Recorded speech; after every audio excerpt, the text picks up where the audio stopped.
बिस्मिल्लाहिर्रहमानिर्रहीम। हम सब कोई ना कोई अपनी सियासी वाबस्तगी रखते हैं और जब भी हमारे सियासी लीडरान का कोई बयान सामने आता है तो हम उसके ऊपर अपना इजहार ख्याल करते हैं। इसी सिलसिला में मैं आपसे एक हदीस बयान करना चाहता हूँ जिसका मफ़हूम कुछ यूँ है कि आप सल्लल्लाहु अलैहि वसल्लम ने फरमाया, अगर तुम बुराई देखो तो उसको अपने हाथ से रोको, अगर इसकी ताकत नहीं है तो ज़ुबान से रोको, और अगर इसकी भी ताकत नहीं है तो दिल से बुरा जानो, और ये ईमान का आखिरी दर्जा है। ये बात आप ज़रा नोट कर लें कि ये ईमान का आखिरी दर्जा ये है कि हम उस चीज़ को दिल से बुरा जानें।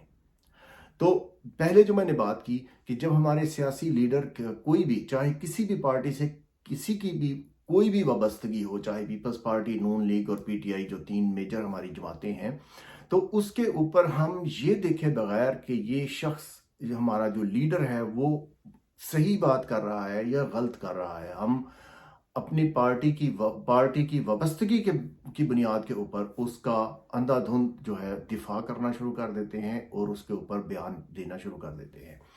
तो अगर मेरी आपसे हजरात से ये गुजारिश है कि अगर हम ये देखें कि हमारा लीडर जो है, चाहे वो जो भी हो, मैं किसी का नाम नहीं लेना चाहता, चाहे जो भी हो, अगर वो गलत बात कर रहा है तो हम ज़्यादा से ज़्यादा उसके हक़ में ये कर सकते हैं कि अपने दिल के अंदर उसकी इस बात को बुरा जानें और उसके ऊपर कोई बयान ना दें, उसके ऊपर अपना इजहार ख्याल ना करें।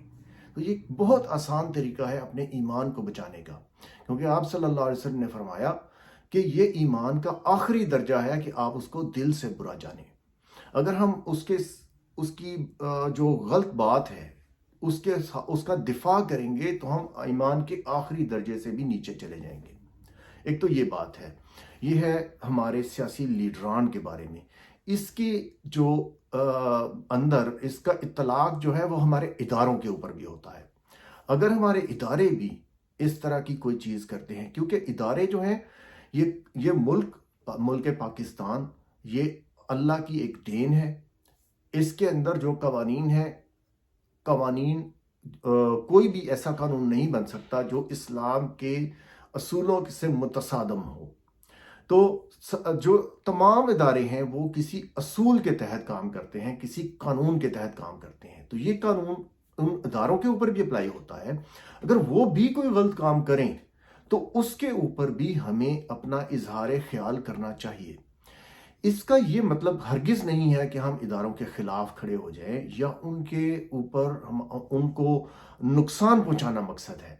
देखिए, अगर एक इदारा, उसका बुनियादी काम, हम सीधे इस्टेब्लिशमेंट की बात कर लेते हैं, अगर उसका बुनियादी काम मुल्क की हिफाजत करना है तो वो अपनी हिफाजत कर रहे हैं, and we are very happy with their performance. लेकिन इसके साथ साथ अगर वो अपनी जिम्मेदारी को बढ़ाकर मुल्क के अफेयर्स के अंदर मुदाखलत करना चाहते हैं, पहली तो बात यह कि उनको मुदाखलत करनी नहीं चाहिए। अगर वो करना चाहते हैं तो उसके लिए असूल व ज़वाबत जो हैं वो इस्लाम ने तय कर दिए हैं। हमारे अक्सर दोस्त कहते हैं कि यार आप ये बात क्यों करते हैं, तो मैं ये अर्ज़ करता हूं कि हमारे इदारे इस तरह क्यों करते हैं। अगर वो हमारे इदारे जो हैं वो कानून के अंदर रहकर काम करेंगे तो हमें कोई ज़रूरत नहीं है उनके ऊपर बात करने की।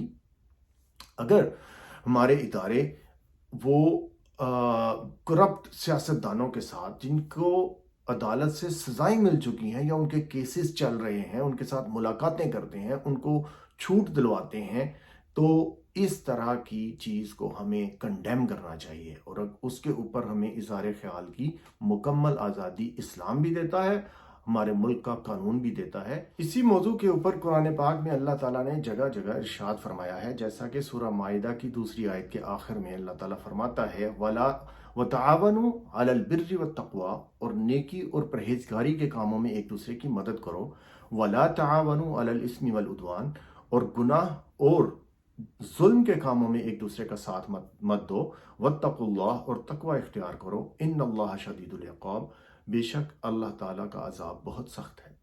तो आयात और अहादीस की रोशनी में हमें ये चीज़ मिलती है कि अगर हम बुराई को देखें, अगर हमारा इवन लीडर भी हो, तो हम उसकी किसी गलत बात को हमें डिफेंड नहीं करना चाहिए, क्योंकि अगर हम डिफेंड करते हैं तो हम उसका साथ देते हैं और उसके गुनाह में या उसकी गलत बात के अंदर अपने आप को शरीक कर लेते हैं।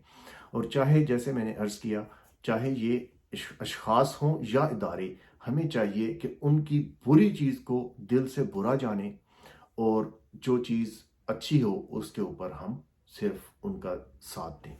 اس کے ساتھ ہی میں اجازت چاہوں گا۔ پلیز اگر آپ کو یہ بات پسند آئے تو اس کو شیئر کریں، میرے چینل کو لائک اور سبسکرائب کریں۔ انشاءاللہ پھر ملیں گے۔ السلام علیکم۔